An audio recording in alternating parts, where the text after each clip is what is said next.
Hello, everyone. Welcome back to Coaching the Bible. This is episode. Come on. 191. You guessed it right. Season 4, episode 31. As we ease into another weekend, I hope you had a great week. Not an easy week here in Israel. None of them of late have been easy.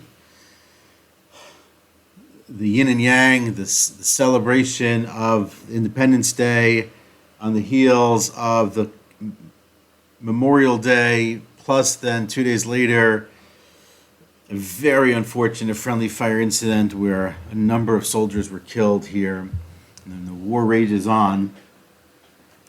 But I do hope that I find you this Friday, as you're listening to this, heading into a good and peaceful and joyous weekend ahead. Our topic of the week is the ripple effect.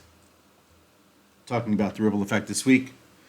First, our win in our learning. Our win today, for me, another personal best today from running.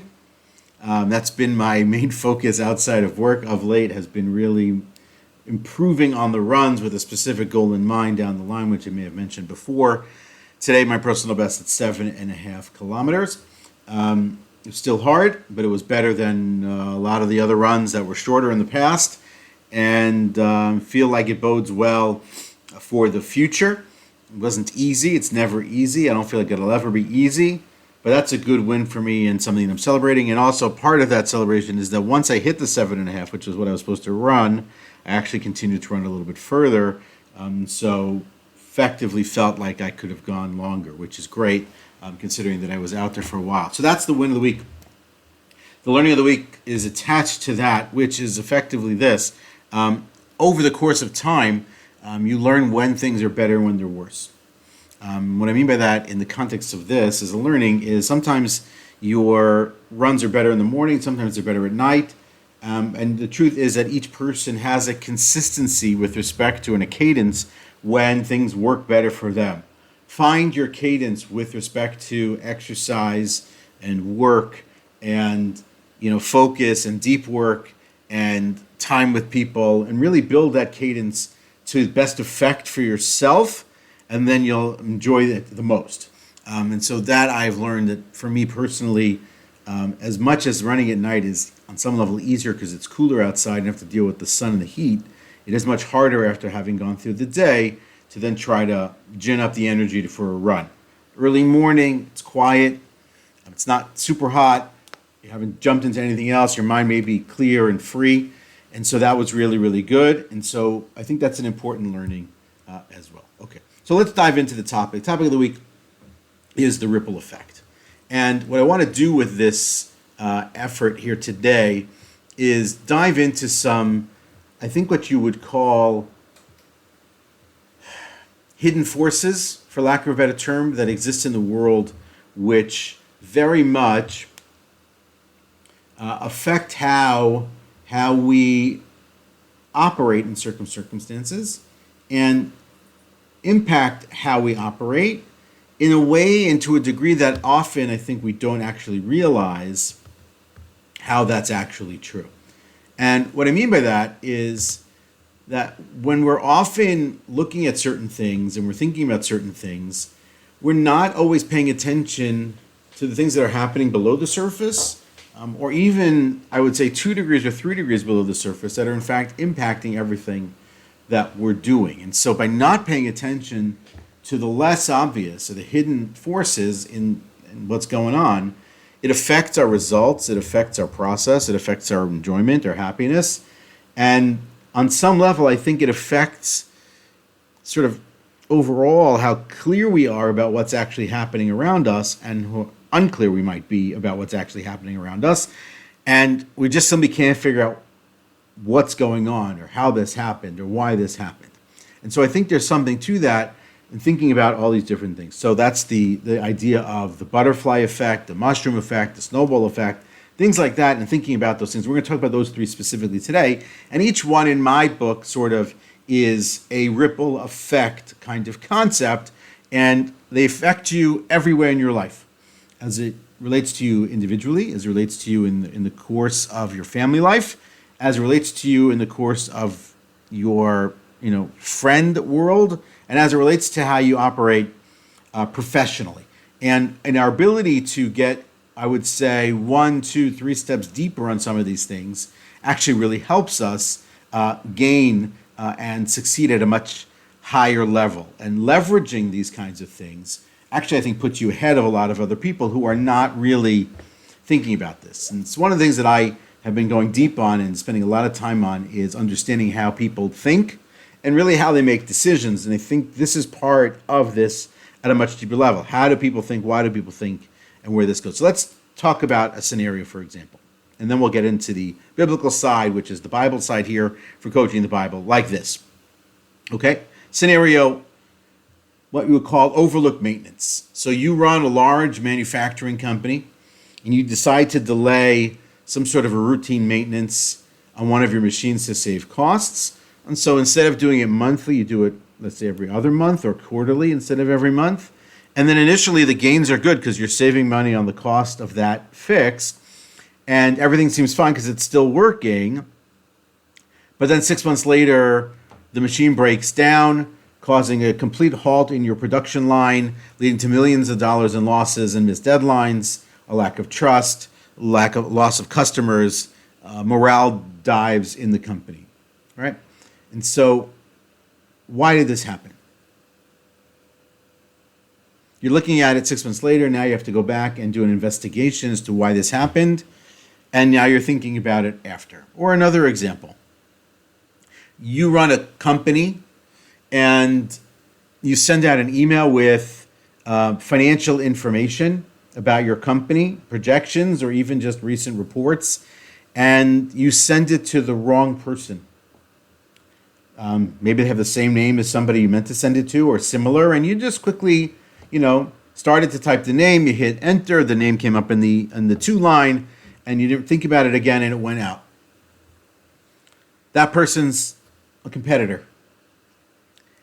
And for the next year, you're always thinking, why do they always seem to be 1 step, 2 steps, 3 steps ahead of us? Why are they investing in this space or in that space? Or why does it feel like they were in the room when we discussed this as a team? And you can't figure it out. And then it happens again and again and again and again and again. And you're like, what's going on? And so this is this idea of what you would call chain reactions, small hidden forces, ripple effects that are going through what's going on in your world. And so before we dive into the specifics of the snowball effect, the mushroom effect, and the butterfly effect, because all three I think are really important, let's dive back in for a second into the biblical side of this, which is this. In this week's portion, one of the commandments that's discussed is the prohibition of slaughtering both the parent and the child animal in the same day. So in Leviticus chapter 22, verse 28, it's a very interesting, maybe somewhat odd sort of commandment, which is just that. You can't slaughter those two animals in the same day. A day apart, yes. The underlying idea behind it has many explanations. The one basic one that a lot of sources go to is the idea of compassion, that the idea of slaughtering the two generations of an animal in the same day is a lack of compassion. You have to sort of, again, you don't know the feelings of the mother cow or whatever it is that you're slaughtering, but you have to develop and appreciate and have some sort of compassion in that space, right? And so I think there's a lot of merit to that as an explanation. The idea that there is, beyond that, protection of species. So there is divinity in the world, there's divinity in the human side of the world, there's divinity in the animal world. And the idea that you're going to eliminate two generations of an animal in one fell swoop is it's dangerous on some level, because you're effectively on some level, eliminating a species. Not that you're eliminating all of them. Obviously, you're not eliminating all of them. But there's an idea here that we have to protect the species, and maybe this prohibition provides it. The third one that I thought was the most interesting, which I think is really where this applies for us today, I saw in a book called Shalom Rav. It is the insights on the weekly portion by Rabbi Shalom Rasner, who lives here in Israel. And these are taken from lectures and classes that he gave. And so he quotes from a book called Oznayim LeTorah, which literally translates to means the ears of the Torah, by Rabbi Zalman Sorotzkin. Rabbi Zalman Sorotzkin then, I'm getting there, quotes a text from the Talmud, which basically says the following. The Bible prohibition does not state in the singular that you shall not slaughter. It's actually in the plural form, meaning that it has the following implication. The Talmud says like this, meaning, if Reuben slaughters the mother animal, and then Simon slaughters the offspring, and he was forewarned, he incurs a punishment. Okay, so think about this for a second. It's not simply that I am not allowed to slaughter both animals. No one is allowed to slaughter both animals, neither me nor somebody else. It goes to the degree by which that if a merchant sells the mother animal to somebody for purchase for their use, he then has to let other people know that the mother was sold today, and so if they're buying the calf of that animal, they can't slaughter that animal. So there's like ripple effect, right? My action over here, where I did X to this animal in my own yard, in my own backyard, in my own slaughterhouse, for my own benefit, has implications for somebody who lives 100 miles, 200 miles, 1,000 miles away, because he can't act. And if he acts, he's liable and he's punishable for that act. That is hidden force. That is ripple effect. And that is something that the Bible is mindful of and Jewish law is mindful of in that particular space. So take it to your own life for just a second before we go into the snowball ripple, the snowball effect, and all these other ones. So simply think about like in your own home. Maybe it's a financial matter. You're late on paying a bill. You accumulate interest on a credit card bill, and you just procrastinated about it, and it goes, for years. A ridiculous example back from the old days is you borrowed a book from the library or a video from Blockbuster. You forgot to return it, and now there are late fees that are more than the rental in its own right. Now you're getting your subscription canceled, you're barred from the store, you're being sued, a collection agency is coming after you. These are the snowball ripple effects that come into play. The Bible gets into it even further in next week's portion and the portion after that, where it talks about a person's sort of a downward spiral that a person might go through when they start to behave badly, right? And so they think, oh, well, it's not a big deal, it's one thing. Or famously or infamously, when you think about people who have addiction issues, oh, it's just one drink. And one thing leads to another, God forbid, and some sort of tragedy ensues. And so this kind of sort of wider thinking has merit, obviously, and can have impact, positive impacts, negative impact, depending on how far you go. Now, there obviously is a degree by which you don't have to go in the thinking around it, because you can't cover every scenario. Famously also in the Talmud, there are certain things that come out that it ultimately means it's like one very unique specific circumstance, and maybe in that circumstance we're not worried about that specific circumstance. Okay, fine. But the reality of the rest of life is that it's not like that. And so the most famous of these is the snowball effect, the mushroom effect, and the butterfly effect. Well, let's take a couple of minutes here just to talk about that, right? So the snowball effect is the idea of accumulating consequences. And the definition of the snowball effect, those, by the way, are not the same thing you'll see right now in the definitions. These three things, people use them interchangeably, but they're not actually the same. So the definition of the snowball effect is this. The snowball effect describes how small actions accumulate over time, gaining momentum and leading to significant results. That can be negative, can also be positive. It's based in the concepts of what we would call cumulative causation and feedback loops, right? Things that are rolling on themselves. So the initial advantage or disadvantage that comes from the first action leads to a building up over time, creating that cycle of growth or decline. And so here's a great example from a business standpoint. From a business standpoint, it would be like Starbucks. So Starbucks had one store, they were in Seattle, they did a great job in that one store, providing the right experience and the right vibe for the customers, the right customer experience, all those things.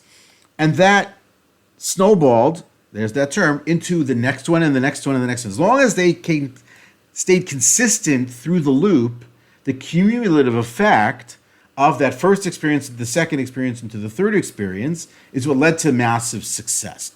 From your own life, it's like working out, right? So you don't notice the difference after one workout, but if you keep at it over the course of time, the snowball effect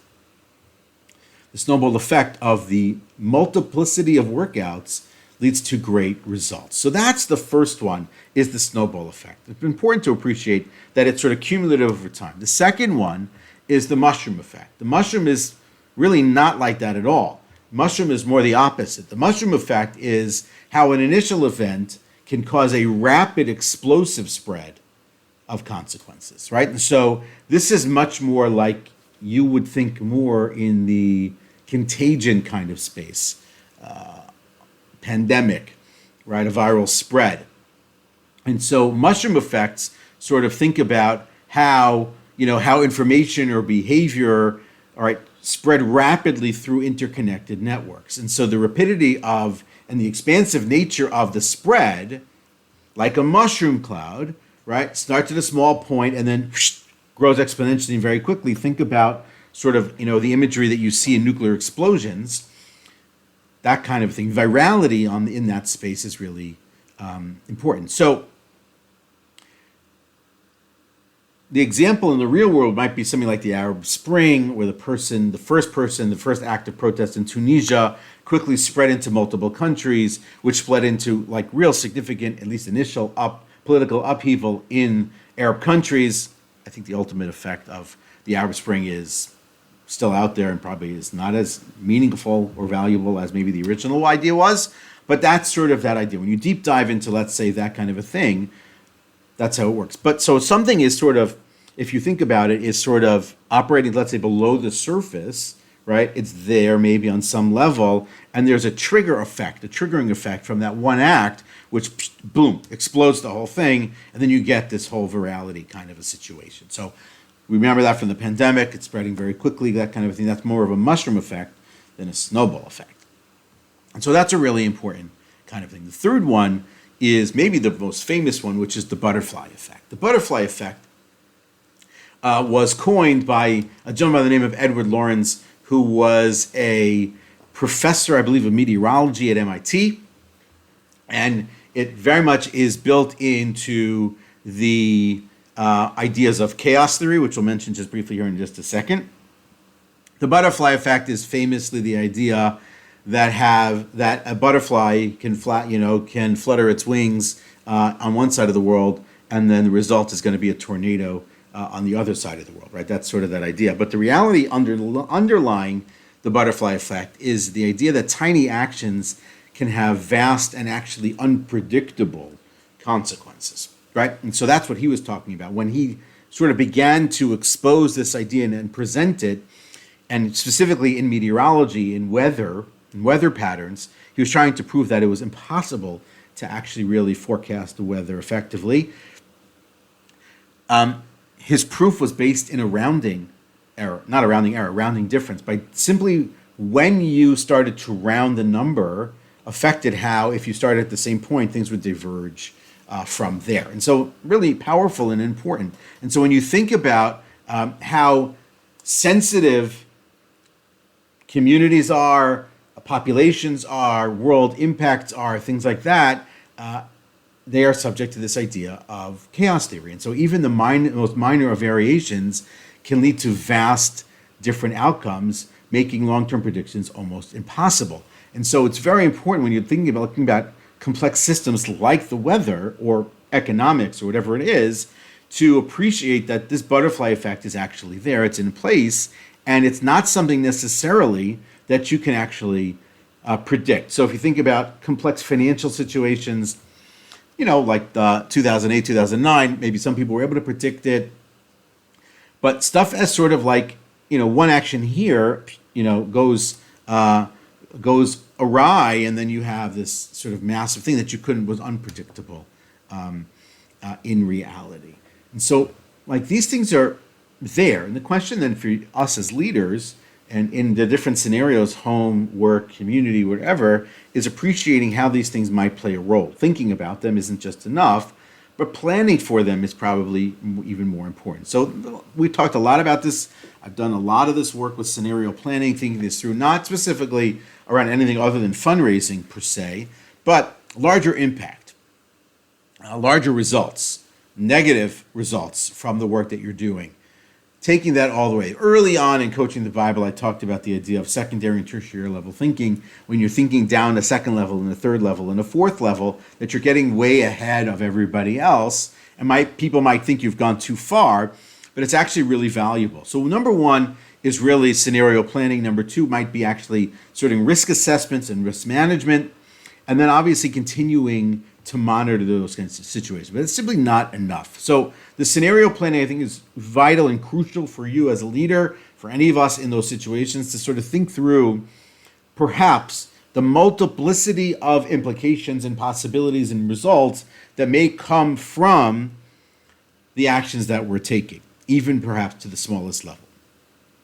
Two is looking perhaps at the risk management at a level, and so you might look at different kinds of ways to sort of evaluate these kinds of things. So let's think about maybe using something like a SWOT analysis in a business sense, but not necessarily and only and exclusively in a business sense, where we're looking at the strengths and weaknesses, the opportunities and the threats that might come from a snowball/mushroom effect, or that are bringing the snowball and mushroom effect into the situation that's going on. I think one of the really crucial things is actually using real good technology around the data that's available to us, and using different strategic models that can help be predictive to a wider degree than we could be on our own with the data that we have.